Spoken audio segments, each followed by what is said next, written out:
I always had a passion for fitness. I just didn't really think in terms of how to turn it into a career that was on my terms. I did turn it into a career. My career was personal training at a local YMCA back in Guelph, Ontario for $10 an hour.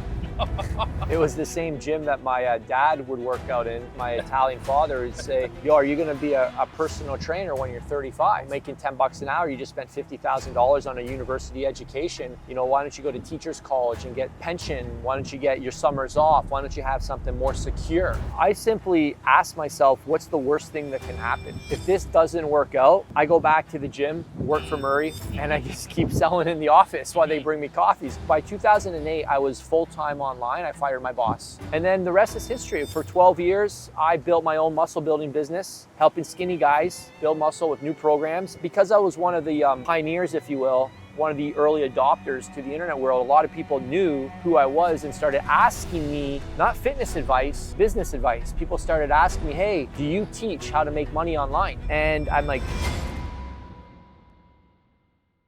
thank you for coming on the show. Hey, thanks for letting us record this podcast in your absolutely. amazing villa. This is amazing. Anytime. No, where are we right now? What are we doing we're here? in Cuatro Aventuras at Dan Bolton's mastermind. Here to kind of fine tune the engine. You know, for me, I come to these events to discover blind spots. And really, I come to these events to get one or two right ideas. I don't come for like 20 things. I come for one or two right ideas, one or two right connections. Right. And that offsets, you know, the time away from home, the investment cost, whatever. And really, I like to come here as well because it helps increase creative thinking. I find that this is where I get a lot of big ideas. So where a lot of people see sometimes going to an event as time away from their business, I see it as a way to propel the business. So here to learn. Always been a student of the game, and I always come without expectations as well. I kind of come to these events because I don't really know anybody at this event. So I really operate under the whole mantra of you don't know what you don't know. So I just come here without any expectations, and that typically helps me stay open-minded and receive what's meant for me. You know, when I'm looking for a coach, I also want the coach to have coaches, to be coached, to always be learning. And so I love hearing that you are bettering yourself so that you're going to be delivering that to your clients. I always say you can't be a great leader unless you're a great follower. I love that. And so why don't you tell people clicked on this video for a reason. They're wanting to learn something. They're having an obstacle that's in front of their face, and they may not know it yet, but what do you help them do? Who are we speaking to right now, and what is it that you help them do? Yeah, we help aspiring personal trainers who want to start, grow, or scale online fitness businesses to 6 or 7 figures. Really, what would represent time, locational, and financial freedom for the individual. I mean, look at where we are right now. Right? So walk us through your journey. I mean, you're in shape. I can tell you've been working out for a long time, and we've been talking about some fitness stuff off camera. But to walk us through kind of your story, how did you get into this business model, and how did you discover this hack that you're going to be sharing with everyone, how you actually got freedom as a fitness trainer, as a fitness coach? Why don't you walk us through a little bit of your story? You know, it's actually quite simple. You know, it all started with my passion. I always had a passion for fitness. I just didn't really think in terms of how to turn it into a career that was on my terms. I did turn it into a career. My career was personal training at a local YMCA back in Guelph, Ontario for $10 an hour. It was the same gym that my dad would work out in. So he always, you know, bust my chops. My Italian father would say, yo, are you gonna be a personal trainer when you're 35? You know, making $10 an hour, you just spent $50,000 on a university education. You know, why don't you go to teacher's college and get, you know, a pension? Why don't you get your summers off? Why don't you have something more secure? So, you know, where I started was kind of pursuing the unfamiliar. No one in my family had ever start an online business. Back in 2006 when I started, that sounded like it was very scammy. It was very like, what are you getting yourself into here? You know what I mean? Like pyramid scheme almost. For real. Actually, I messed around with a few of those before, so they thought this was the third one. You know, for me, where it started was I used to be super skinny, and I went from skinny Vinny to a fitness model. That was my nickname all through high school, university, Skinny Vinny. Really? Oh yeah, I was 149. I would not assume that looking at you right now, so that's crazy. So I went from 149 to 190 in a short window of time, and I built my very first online fitness offer off of that transformation. So that first offer was called No Nonsense Muscle Building. It was an ebook. That was way back in 2006. So really my business model, how I got started, was helping skinny guys build muscle. I helped them build muscle, drug-free, in less time, and without gimmicks. That was the whole premise of the offer. Right. And I built a following off of YouTube. I was one of the first fitness YouTubers back in 2008.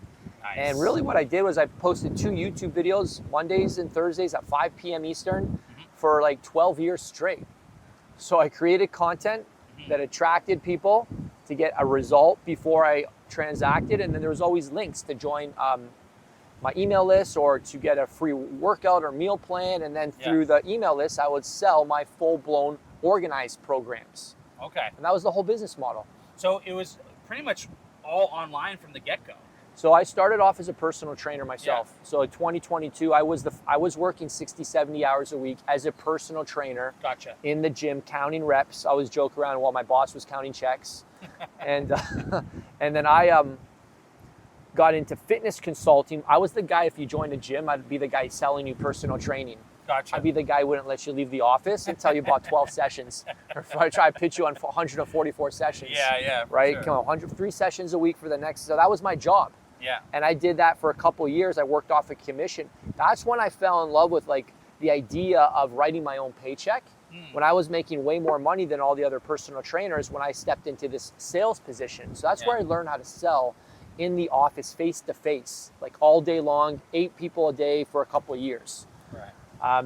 And then my boss introduced me to the internet, and he showed me all these guys who used to be scrawny and got big, and they were selling ebooks. And I found this one guy was charging $97 for air. It's like an ebook, right? I'm like, that's impossible. How do people, like, how can he make, I sell 10 copies a day. That's what I heard he was doing. That's $1,000 a day. And I said, that's impossible. But that was enough curiosity for me to like look into it. And I hired a mentor back in 2006 who helped me launch that fitness business. So I was in the gym for a couple of years, launched online 2006. By 2008, I was full-time online. I fired my boss. Wow. Yeah. And it was a great day. I'm still friends with him to this day. Yeah. He's a great guy because he was the guy who introduced me to this. So yeah. And then the rest is history. For 12 years, I built my own muscle building business, helping skinny guys build muscle with new programs. And then because I was one of the pioneers, if you will, one of the early adopters to the internet world, a lot of people knew who I was and started asking me, not fitness advice, business advice. People started asking me, hey, do you teach how to make money online? And I'm like, not really, why? Like this is my livelihood. Why would I teach you? You're a competitor. So eventually I saw that I didn't want to teach fitness forever or be my primary bread and butter. So that's when I progressed to, or I guess evolved to being a fitness business coach. That's awesome. I love that. So in your experience, right, you're working still in the fitness space, you're working with fitness coaches. What's like the few or, several big mistakes that these fitness coaches are doing? Because obviously 99% of fitness coaches are not where they want to be. Right. I think someone watching this or listening to this right now is would like to be in a better spot at the end of 2025 than they started in 2025. Yeah. But what is in the way? What is blocking it from them opening this door to this new life, this new reality? Themselves. Because, if a guy like me could figure this out, anybody could figure this out. So I think for me, it all started off with curiosity and a commitment. So I simply ask myself, what's the worst thing that can happen? If this doesn't work out, I go back to the gym, work for Murray, and I just keep selling in the office while they bring me coffees. So the worst case scenario was I kept making $78,000 a year as a personal trainer, and I have my weekends off, and I'd be helping people. That wasn't that bad. So really, I think what holds a lot of people back is safety and security. The number one objection we get is people are saying no, although it's not what they want, it is familiar. They at least know that they're going to get a certain amount of money. So I think it's fear. And I always say fear is future events already ruined. So the ability, the ability to cut off safety and security for more safety and security down the road by betting on yourself and not betting on your boss to take care of you. Yeah. So I think that's the very first thing. So courage. Yeah, courage. People need courage. Yeah, we could say courage. That's the number one thing they're lacking, courage. The next thing they're lacking is, I think, clarity on who they want to serve and the problem they want to solve. So we can work with some C's here if we can see if we can pull off 3 C's here. Yeah, we can. So number 2 is clarity. So I want to touch on this a little bit because some people may be watching and think, oh, I have clarity. I help people get in shape. Right. So what is that, like, how too vague. clear? You can't do that. Yeah, you can't do that. So online, you have to speak to one person who's got one problem. So for me, it was skinny guys who wanted to gain their first 30 pounds of muscle.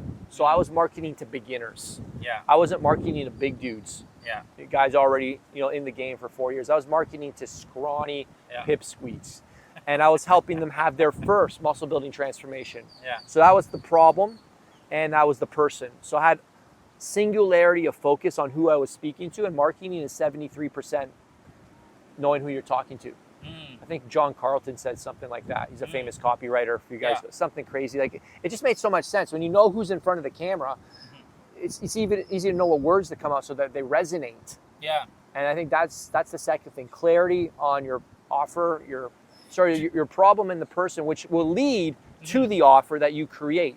Because when you can speak to them, hey, I've got an offer to solve your problem, it's a perfect match. It just makes sense. I always use this analogy, like if you're trying to hire a doctor and you pick up the phone, you're like, hey, doctor, I have these symptoms. And they're like, oh, here's the drug.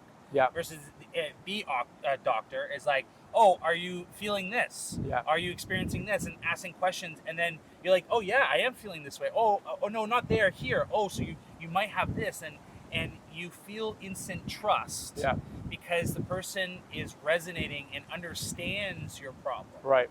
And I think that's what the clarity piece is actually in any business, right? I work with businesses all over, is that understanding themselves, the audience, the customer better than they know themselves. Yeah, I love absolutely. That. So we got courage, we got clarity. Do you have a third step?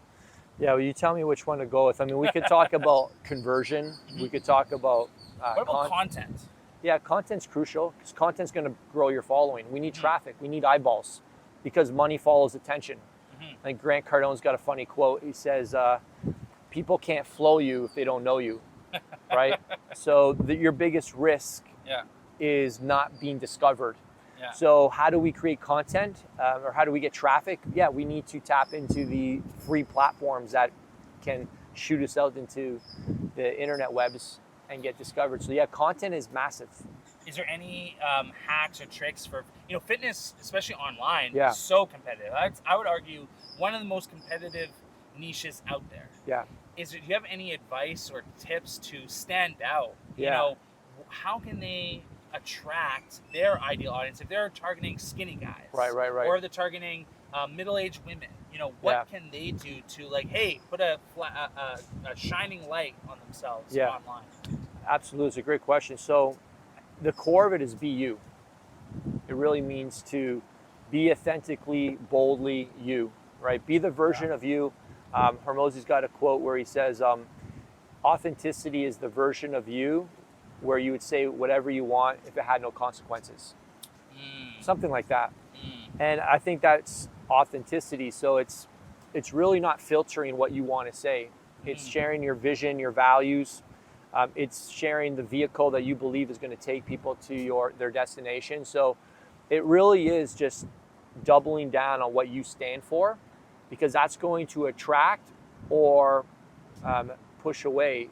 And that's what you want. Comes back to the courage, right? It does come back to that. You have to have courage, and that's why it's the first C, is the first step. And making content, it's hard because you're literally on a public stage. Right. I always tell clients, it's like, if you get no views and no one saw it, then why are you embarrassed? Right. Literally no one saw it. So it's like you have no risk. Because if people see it, great.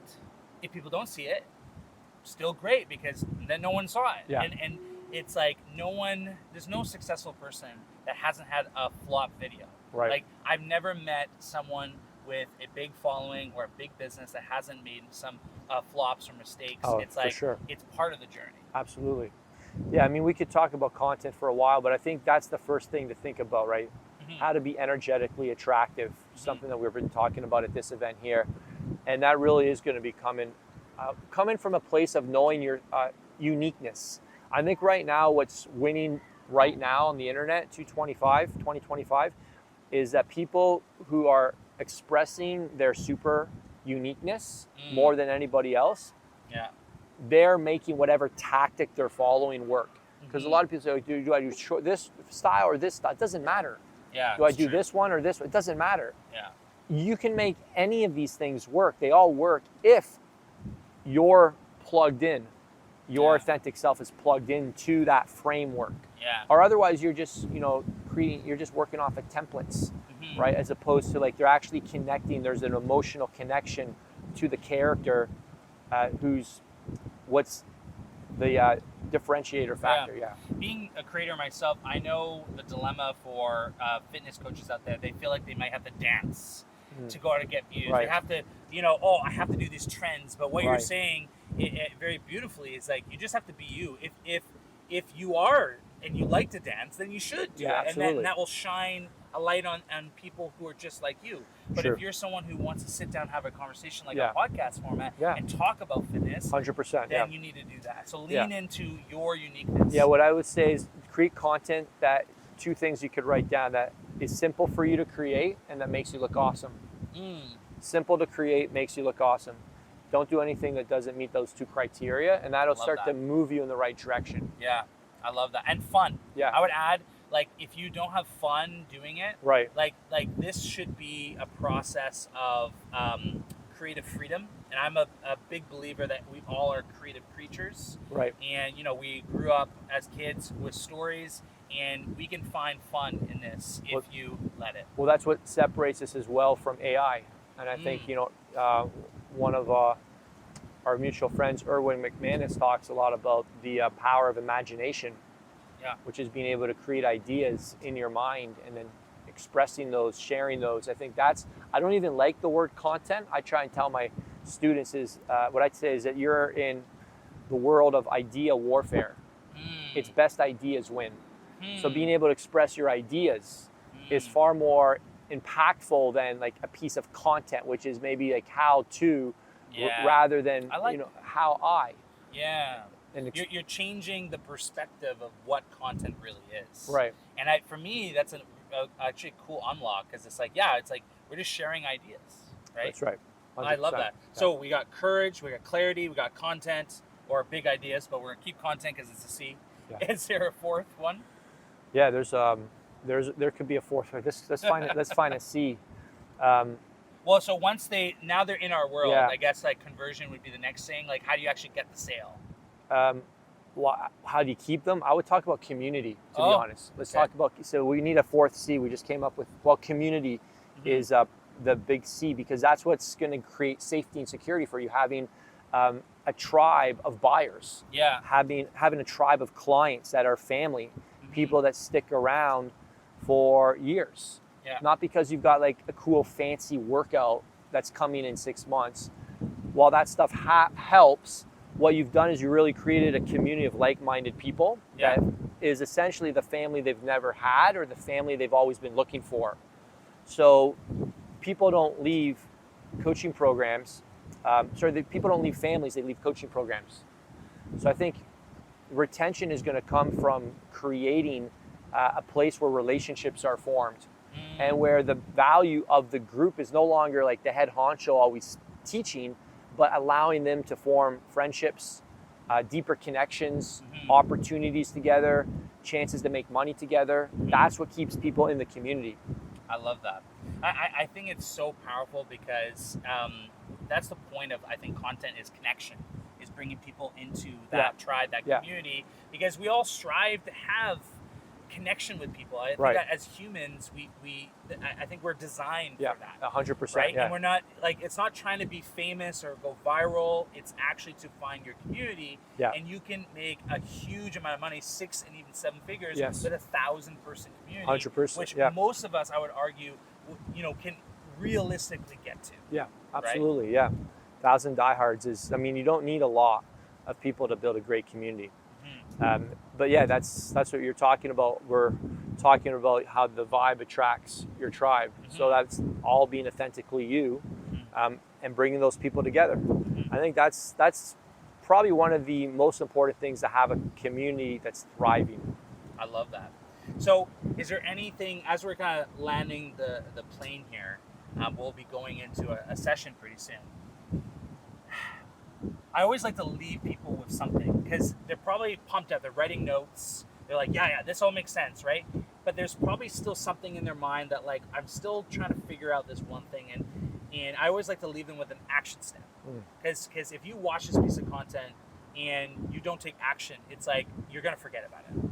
So what piece of action do you want those fitness coaches to take in order to move into freedom, into abundance, into this new model that you're talking about? Yeah, I think just make the next right step for your right life.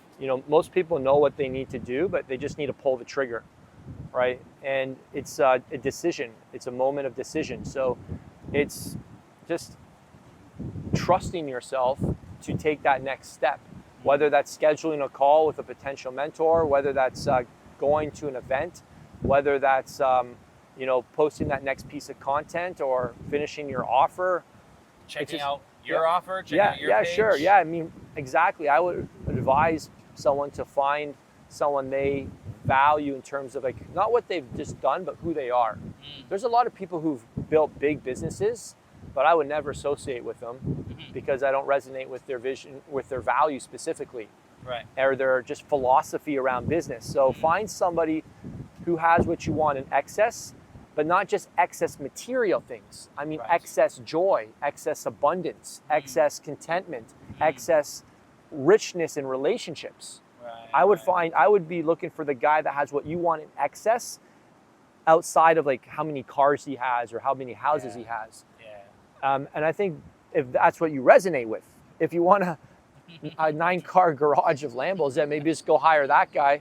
There's a path to that for sure, but really figure out what you want, what's important to you, and then I take the step towards that individual. And I always say a mentor is the key. A mentor is the key. So they will time collapse your goals in probably a fraction of the time by giving you step-by-step marching orders and keeping you focused on your business and your goals. I love that.